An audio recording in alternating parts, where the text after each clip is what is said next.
Hey, how you doing, everybody? Hey, I'm here.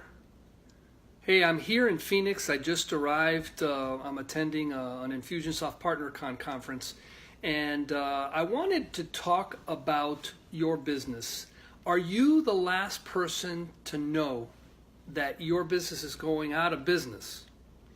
Are you the one who's doing your thing, successful, doing what you always do, and you're about to face a disruption that's going to throw you into total chaos? Hey, I was talking to a furniture manufacturer, small business owner, second generation, and we were talking about his business. They build custom furniture. It takes a lot of workmanship, a lot of experienced labor to get it done. And he was telling me that over the last couple of years, his sales has been flat.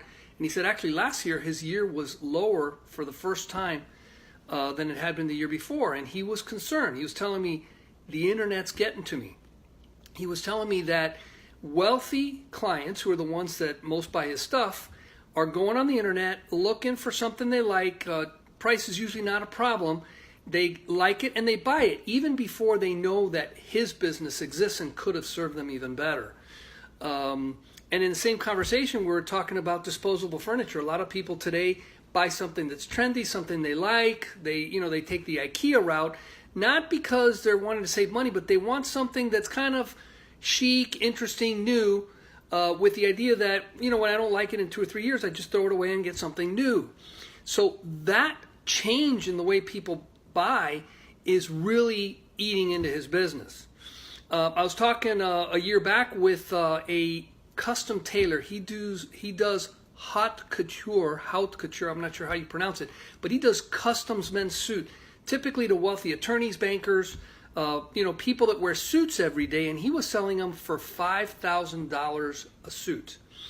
So his business was completely disrupted or, changed over when people started going business casual.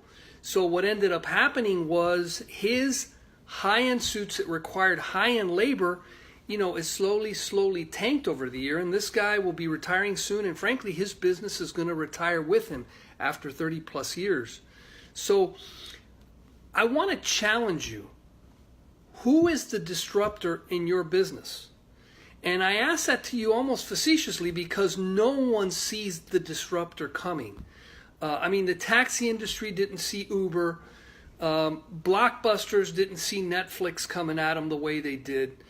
If you look at Kodak cameras, if you go way back, they thought that digital cameras were just going to be a fad. And they had all the technology and decided not to go after it. So what in your industry is happening today that a year, 2, 3 in the future could be what brings it all to its knees? Now, my challenge to you is think about it, but reach out to people outside your business, because if you're in your business, you're an expert at what you do. You have systems and people that know how you run your business, know how you go to market.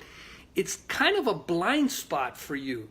So reaching out to others, people like myself, for example, that are in the internet business, and see what's happened to other business might be a little bit more open or able to see the kind of things that are your disruptor. And as a matter of fact, someone like you might be the one that can point out to me what the disruptors are, because disruptors, again, come out of nowhere and they tend to be addressing a need that's in the market that even the market and the buyers don't recognize are there. So that's my challenge to you. I don't want you to be the guy that falls prey to a disruptor.